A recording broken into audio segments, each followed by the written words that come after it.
Hello and welcome back to the Spiritual Shitshow. My name is Julie Nguyen, and today we're going to be making sense of spiritual slang, one buzzword at a time. I recently had a conversation with a family member, and I wanted to clear up some things, and hopefully we can get on the right path and fix some miscommunications, etc. And I was using my terminology, which is I just want to be able to name, and I want us to be able to hold space, or I want to invite in our ability to work within the container. And my family member just looked at me like, what the fuck are you talking about? So that has kind of been the nudge to create this podcast, because it made me realize that a lot of these spiritual slang terms either A, are overused, and B, if you are using them, others may not know what the heck you're talking about. So let's get right into it. We're going to dive headfirst into terms like container, higher self, nervous system, with a little bit of humor, hopefully honesty, and a healthy dose of curiosity. Whether you're a seasoned soul seeker or a spiritual newbie, I am here to break it down for you today. So let's get started. I started my conversation with my family member with, okay, I want to be able to start the conversation and I just want to name. And I got back wide eyes and then a blink. I want to be able to name. This is the spiritual version of labeling the vibes. Naming something, whether it's an emotion, experience, or pattern, it gives it a form. And when you give it a form, it makes it easier to process, release. It can neutralize the energy or the tension that's around it, which obviously then allows space for something to heal or gain clarity. I want to be able to name. It's like giving permission to calling out the elephant in the room so you can figure out what it's doing there and why it's eating up all your snacks, aka energy, aka mood, aka vibes. So that is when you hear in spiritual spaces or therapeutic spaces, is there anything that anybody wants to name? It's again, just being able to say what is happening. I want to be able to name that I am feeling uncomfortable right now. I want to be able to name that I am feeling a little anxious about this right now, or I just want to name that I respect you and I am feeling nervous about clearing up communication, but I am also very hopeful. So anyway, those are some examples on how to use that or how you might be hearing it. The second thing is the container. And this is not a Tupperware for your leftovers, but it is the metaphorical space where transformation happens. A container is the safe, intentional environment created for healing, growth, connection. You can think of it as a spiritual bubble where you can spill your soul, cry, laugh, scream without any judgment. And the container is created by all willing parties who are able to name their intentions for being there. And there is some sort of agreement with everybody who is entering the quote unquote container. So it's pretty much just a space that is intentionally created for healing, growth, connection.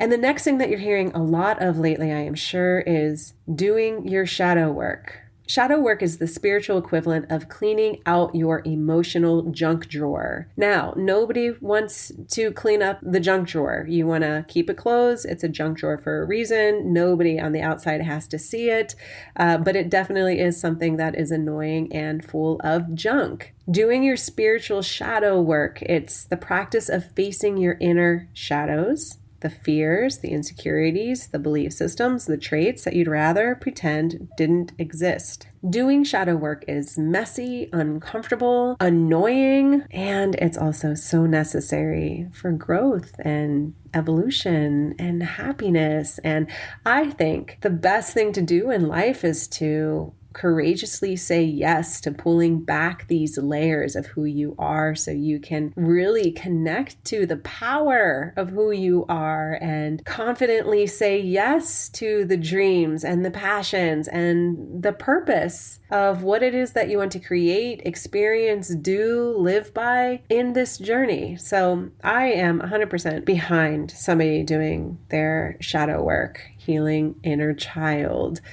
So let's get into that. What does inner child mean? And you see this a lot on social media, how to heal your inner child and why it's important. And healing your inner child means reconnecting with and nurturing this younger version of yourself. It's the part that still holds on to emotions, memories, experiences from childhood. And it's about addressing unresolved wounds, unmet needs, or traumas from your past that may still influence your present behavior, relationships, self-worth. And in this, I want to remind you that any type of healing, it is not linear. It is more like a spiral, and it takes time. It takes time. Another thing that I say a lot, and it might be annoying, is my nervous system can't handle that, or I am really aware of my nervous system right now. And this is a favorite phrase of the spiritually attuned who are very aware of their physical state. It's the system, your nervous system is responsible for keeping you calm, cool, or in a state of fight or flight.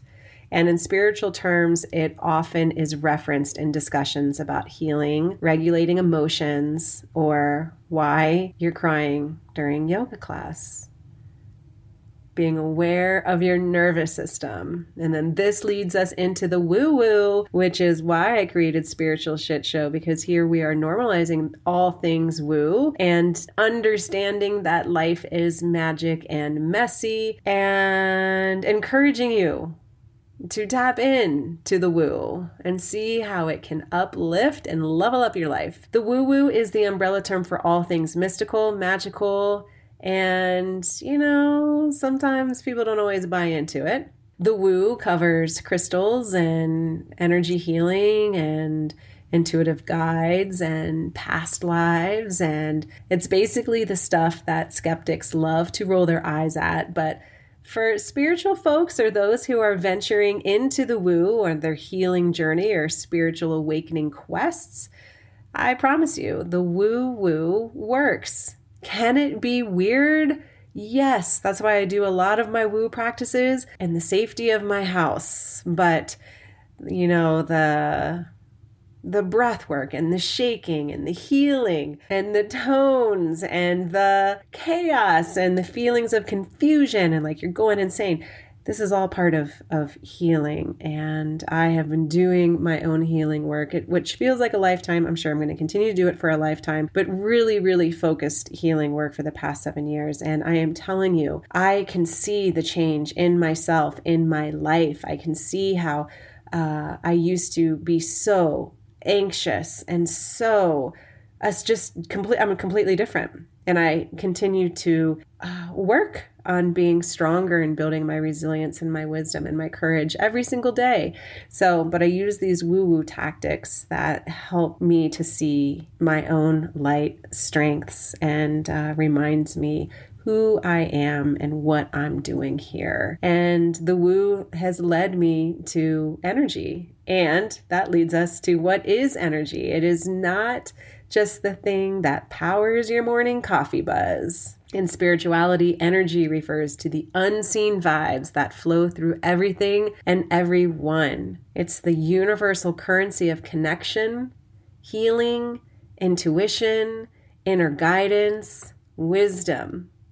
Everybody talks about energy, like the energy in the room was just off, or I feel just drained, I'm just energetically drained. I have nothing left to give. And so there are, blending into the woo, these tools that we can either clear out our energy, uplift our energy, help us to keep us feeling really amazing and on point in our path. You may also hear this word, higher self, I just place my hand and on my high heart and I can listen to my higher self. So what the heck does that mean? The higher self is the personal, evolved aspect of your soul that exists beyond your physical body. It's that wise, intuitive, and fully aware version of you that knows your life purpose, lessons, and spiritual goals.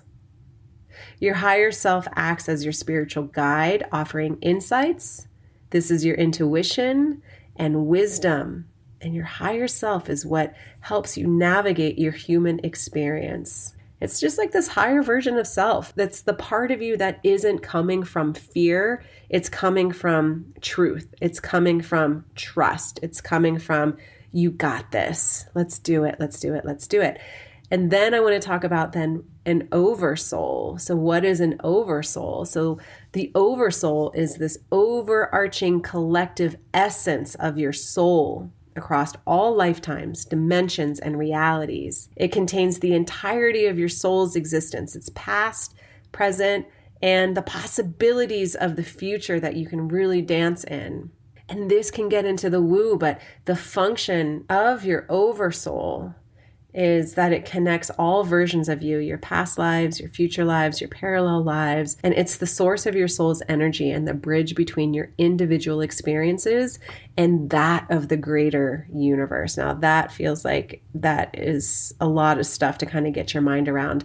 Simply put, the higher self is the wise mentor for your current life, and the oversoul is the cosmic archive of your soul's entire journey.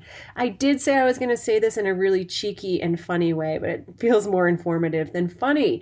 Okay, so these spiritual words: container, holding space, being able to name, my higher self, my nervous system. These are all things actually that bring a different tone or invitation into life. And also, to keep it on a cheeky side, I will tell you, when I am in healing spaces, I turn into a crazy person. I get really uncomfortable. I want to laugh. I want to make jokes. I want to lighten the mood. So really, these are just some terms so you can get familiar with them in case anybody that is woo in your life is using them. You know what they're talking about.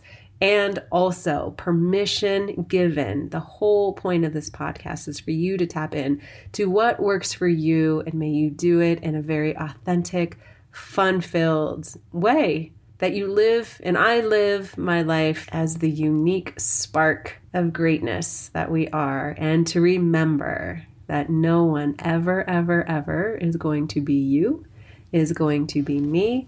And this is the journey that we are on, so let's make it great. I am sending you so much light. Thank you so much for the support for this podcast, for tuning in, for the referrals, for the beautiful text messages and DMs that I get. I am just sending you all so, so much love.